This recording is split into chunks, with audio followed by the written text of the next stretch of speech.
Halo sobat honorer di mana saja berada.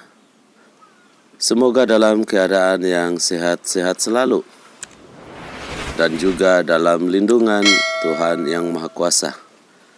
Pada kesempatan kali ini, admin ingin berbagi informasi terkait nasib tenaga honorer di seluruh Indonesia, yakni honorer kini tak sendiri.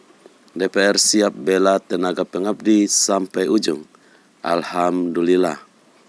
Nah, mari rekan-rekan sekalian, simak informasi ini hingga selesai agar rekan-rekan tidak gagal paham. Akhirnya, honorer kini tak lagi sendirian dalam memperjuangkan nasibnya. DPR telah mengeluarkan pernyataan untuk membela tenaga honorer. Pembelaan DPR kepada honorer itu terkait isu penghapusan honorer yang akan direalisasikan tak lama lagi. Tak asing lagi terdengar di telinga kita terkait gaji honorer yang sangat minimum, bahkan jauh di bawah UMR di setiap domisili tenaga honorer. Bahkan kabar akan dihapusnya honorer yang akan segera direalisasikan pada 28 November 2023 sangatlah santer terdengar. Tidak sedikit yang mengeluhkan terkait akan dihapuskan honorer di Indonesia.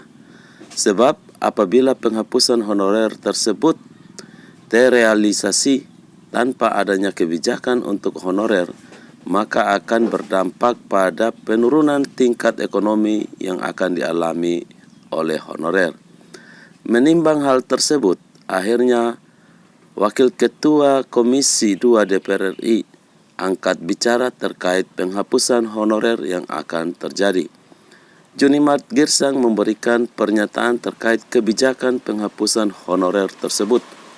Junimart Girsang memberikan pernyataan bahwa honorer di Indonesia harus diangkat P3K paling lambat pada 28 November 2023 mendatang. Kabar tersebut membuat para tenaga honorer bernafas lega sebab menemukan kejelasan atas pengabdiannya selama ini untuk Indonesia. Akan tetapi, honorer yang diangkat hanya sejumlah 2,3 juta honorer yang terdapat dari seluruh Indonesia.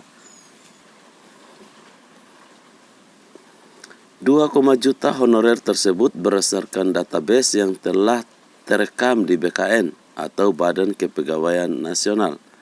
Maka dari itu, data honorer yang telah direkam di database BKN akan terangkat P3K secara otomatis.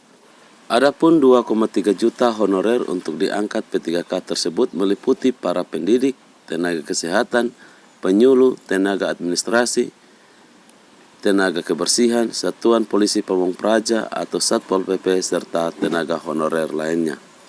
Jadi itulah informasi yang dapat admin bagikan bagi sobat-sobat honorer di mana saja berada.